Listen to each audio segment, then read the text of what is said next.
Hello friends, welcome to Anoop Dhananjayan vlogs. അപ്പോൾ നമ്മൾ ഇന്നിവിടെ വന്നിരിക്കുന്നത് നല്ല വെടിച്ചെല്ലിനൊരു റെസിപ്പിയാണിത്. നമ്മളെല്ലാവരുടെയും വീടുകളിൽ കിട്ടുന്ന ഒരു ഐറ്റമാണ് മീൻ എന്ന് പറയുന്ന സാധനം. മിക്ക ദിവസങ്ങളിൽ നമ്മുടെ എല്ലാവരുടെയും വീടുകളിൽ മീൻ കാണും.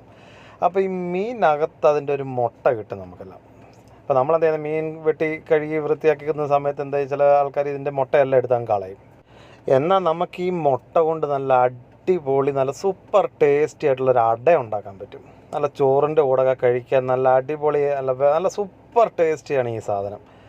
അപ്പോൾ നമുക്ക് ഈ അട എങ്ങനെയാണ് ഉണ്ടാക്കുന്നതെന്ന് നോക്കാം. അതായത് മീനിൻ്റെ മുട്ട കൊണ്ടുള്ള അട. അപ്പോൾ നമുക്ക് നമ്മുടെ വീഡിയോയിലേക്ക് കിടന്നാലോ.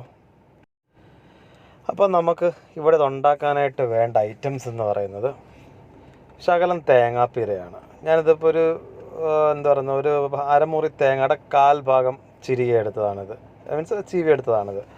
പിന്നെ ഒരു ചെറിയ കഷ്ണം ഇഞ്ചി, ഒരു 5 പീസ് നമ്മുടെ കൊച്ചുള്ളി, കറിവേപ്പില, ഒരു 2 പച്ചമുളക് ചെറുതായിട്ട് അരിഞ്ഞത്, പിന്നെ മീനിൻ്റെ മുട്ട. ഞാനിവിടെ നമ്മുടെ അയിലയാണ് എടുത്തേക്കുന്നത്. അയില മീൻ ഒരു 8-9 പീസ് അയില മീൻ എടുത്തിട്ടുണ്ട്.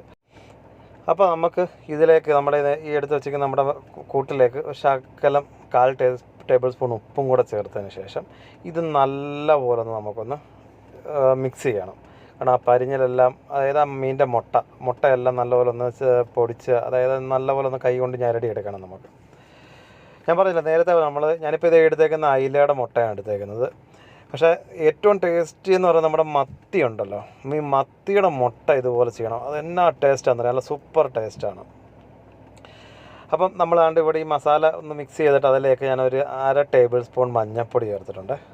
ഇത് ഞാനിപ്പം നമ്മുടെ വീട്ടിൽ തന്നെ ഉണ്ടാക്കി പൊടിച്ചെടുത്ത മഞ്ഞൾപ്പൊടിയാണ് ഈ ചേർത്തേക്കുന്നത്. അതുകൊണ്ടാണ് ആ കളറില്ലാത്തത്. കാരണം ഇതിനകത്ത് കെമിക്കൽസോ അഡീഷണൽ കളറോ കാര്യങ്ങളോ ഒന്നും ചേരുന്നിട്ടില്ല. അതുകൊണ്ടാണ് ആ ഒരു മഞ്ഞ കളർ അധികം വരാത്തത്.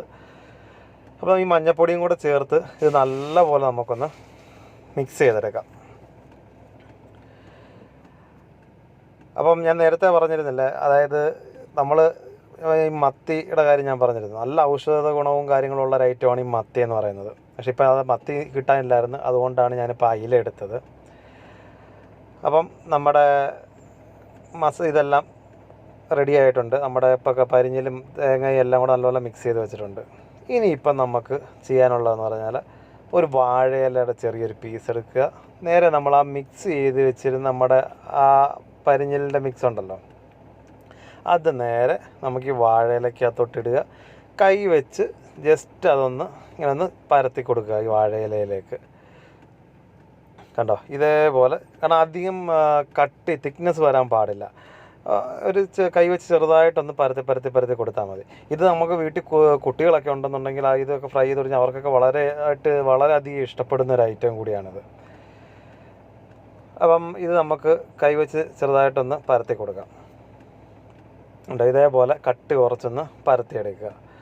അതിനുശേഷം നമുക്കിനി ചെയ്യാനുള്ളതെന്ന് പറഞ്ഞാൽ ഒരു പാൻ എടുക്കുക. ഇത് നേരെ നമുക്ക് ആ പാനിലേക്ക് എടുത്ത് വെക്കുക. ആ പാനിലേക്ക് എടുത്ത് വെച്ചതിന് ശേഷം അതിൻ്റെ മുകളിൽ ഒരു വാഴയിലയും കൂടെ വെക്കുക. ഒരു ചെറിയൊരു വെയിറ്റ് ഇതിന് കൊടുക്കണം. കണ്ടോ, ഞാനിപ്പോൾ ഒരു മൂടിയാണ്, ഒരു അടപ്പാണ് എടുത്തേക്കുന്നത്. ഈ അടപ്പ് കൊണ്ട് ഇതിൻ്റെ ടോപ്പ് ഒന്ന് നമുക്കൊന്ന് മൂടി വെക്കാം. പരിപാടി കഴിഞ്ഞു. ഇനിയിപ്പം താഴ്വശം ഒന്ന് വെന്ത് കഴിയുമ്പോഴത്തേക്ക് നേരെ മറിച്ചിടുക. കണ്ടോ, ഇതിപ്പം നേരത്തെ നമ്മൾ വെച്ചിരുന്ന പോർഷൻ ഇപ്പം വെന്തതാണ്. ഇത് ഞാനിപ്പം മറിച്ചിട്ടു. ഇനി അടുത്ത ഓപ്പോസിറ്റ് സൈഡും കൂടെ ഒന്ന് വെന്ത് വന്നു കഴിഞ്ഞാൽ നമ്മുടെ മീനിൻ്റെ മുട്ട കൊണ്ടുള്ള അട റെഡി. ഇത് നമ്മുടെ ചോറിൻ്റെ കൂടെയൊക്കെ കഴിക്കാൻ വളരെ ടേസ്റ്റിയാണ്. കൊച്ചു കുട്ടികൾക്കൊക്കെ വളരെയധികം ഇഷ്ടപ്പെടും. അതുപോലെ തന്നെ വേറൊരു കാര്യം എന്ന് പറഞ്ഞാൽ ഇതിനകത്ത് ഒരു തുള്ളി നമ്മൾ ഓയിലോ കാര്യങ്ങളോ ഒന്നും തന്നെ ചേർക്കാത്തത് കൊണ്ട് ഇത് ഏത് ആൾക്കാർക്കും കഴിക്കാൻ പറ്റുന്ന ഒരു ഡിഷും കൂടാണ്. അപ്പോൾ ഇത് എല്ലാവരും വീടുകളിൽ ഒന്ന് പരീക്ഷിച്ച് നോക്കുക. അപ്പം നിങ്ങളുടെ അഭിപ്രായങ്ങളും നിർദ്ദേശങ്ങളും ദയവ് ചെയ്ത് നമ്മുടെ കമൻറ്റ് ബോക്സിൽ രേഖപ്പെടുത്തുക. അതുപോലെ തന്നെ ഇതുവരെ എൻ്റെ ചാനൽ സബ്സ്ക്രൈബ് ചെയ്യാത്തവരായിട്ടുണ്ടെങ്കിൽ ദയവ് ചെയ്ത് ആ സബ്സ്ക്രൈബ് ബട്ടൺ ഒന്ന് പ്രസ് ചെയ്യുക. തൊട്ടടുത്തുള്ള ബെല്ലൈക്കൺ കൂടി ഒന്ന് പ്രസ് ചെയ്താൽ എൻ്റെ പുതിയ വീഡിയോസ് നിങ്ങൾക്ക് എത്രയും പെട്ടെന്ന് നോട്ടിഫിക്കേഷനായിട്ട് കിട്ടുന്നതായിരിക്കും. അപ്പോൾ പുതിയൊരു റെസിപ്പിയും വീണ്ടും കാണും വരെ ഓക്കെ, ബൈ.